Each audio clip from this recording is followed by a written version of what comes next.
Welcome to the channel. My name is Matthias. We're back, and we're going to talk about the Friendly Neighborhood Spider-Man from Disney Plus for the second time. So I did my first video, and I talked about some of my early impressions of this series that I was liking it. It was far from perfect, but there were some cool angles that they were going for with the character of Spider-Man and his alter ego of Peter Parker. And last week, if not the prior, I'm not really sure, because time flies, Disney Plus dropped the final 3 episodes to this season, and I enjoyed it quite a bit, but there were some issues, at least for me. So without further ado, let's get into this breakdown. So first and foremost, we have obviously Spider-Man / Peter Parker. Now, they did a fantastic job with the titular character, thank God. Maybe some of my nitpicks really focus on Peter Parker. Even though he's a kid with a lot of heart and he tries to be a good friend, like we get that classic Spider-Man trope that he's always late, he's always not being there for his friends because of his whole life as Spider-Man. Like, we have seen that a billion times, be it in cartoon series or movies or in the comic books.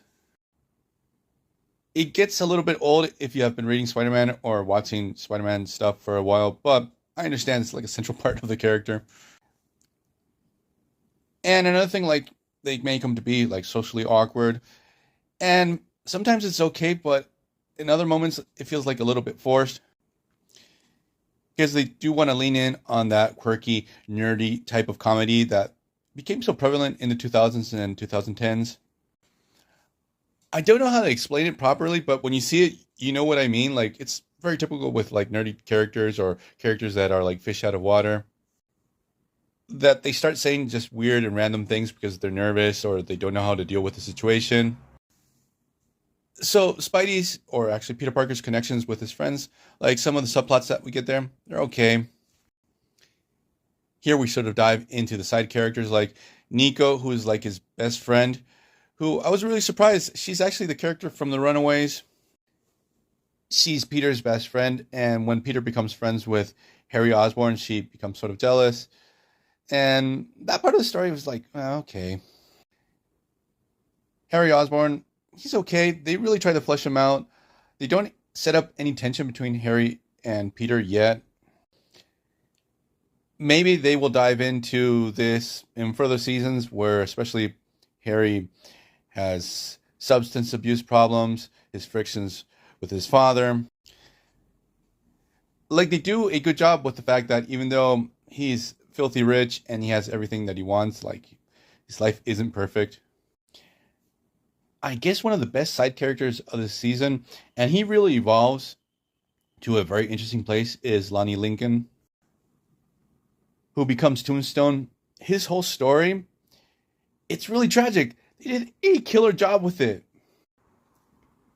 And they sort of subvert the whole jock trope, and I thought he was sort of going to become like a Flash Thompson type of character, but he doesn't. He becomes a really good friend to Peter Parker.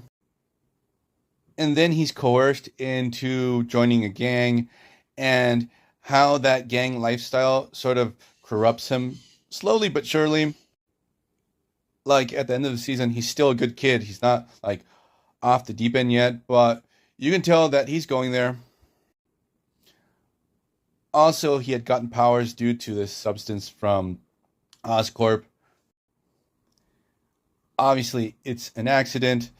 Now, another really good side character is Norman Osborn, who they also flipped the script with because not only he knows who Spidey is during the season, he becomes his mentor and he starts designing different costumes for him. And it's sort of cool because in a way he gave us the Slingers. We almost got all the members except for Ricochet. He's sort of like a stand-in for Tony Stark, and you're always waiting to see that they're going to find something corrupt and dark, and this is hinted throughout the whole season. But there's no dead giveaway yet that he's going to be corrupted and become a villain further down the line. Like, up until this moment, he really cares for Spider-Man. He wants him to do the right thing. He wants him to be this great superhero. So we have a change of scenery because I just left my kid at kindergarten. Now, with Norman Osborn, like, a few hints that you feel like something's wrong with the character. We actually discover that it's an old scientist that used to work at Oscorp who's stealing his tech, which is Otto Octavius, who still isn't Doc Ock in the season. But there are still a couple of things that are a little bit fishy about Norman Osborn, that they possibly might take him down a dark path, especially his ambition. Daredevil actually pops up in one of the episodes. He has like a really cool battle with Spidey.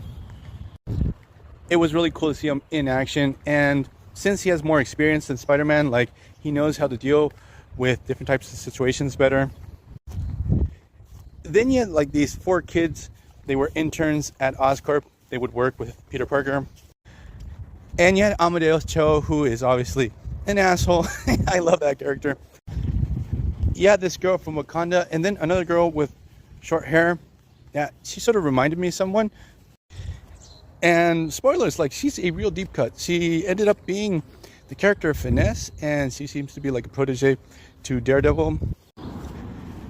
Finesse in the comic books is actually the daughter of Taskmaster, and she was part of the Avengers Academy. So she is a real deep cut. I'm a real sucker for those deep cuts. Now let's jump in with the villains. Most of the bad guys that Spidey has to deal with are characters that have stolen tech from Oscorp. As I spoiled earlier, they get this technology from Dr. Otto Octavius, who has this axe to grind with Norman Osborn. But the thing is, like, the guy wants to start his own criminal empire. In a way, Otto Octavius is sort of like playing the role of the Tinkerer in the Spider-Man comic books. So what happens during this whole series, we get to see Spider-Man go up against a bunch of bad guys that have this super advanced technology. And we get some really awesome battles. Like, they get creative with the action scenes. Like, Spidey gets clobbered a couple of times, and you can really like feel the pain. Like, it's very well done. And the action scenes tell a story. They help advance it. Like, they're not just mindless action.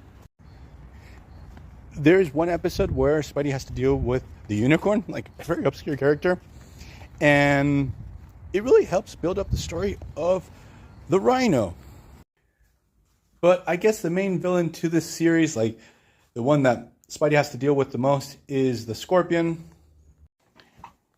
Mac Gargan feels like a credible threat to Spider-Man. Like, he's totally willing to use lethal force. Literally, Spider-Man almost gets killed. Like, he got impaled by Scorpion's tail. So, that aside, let's talk about some of the things I didn't like.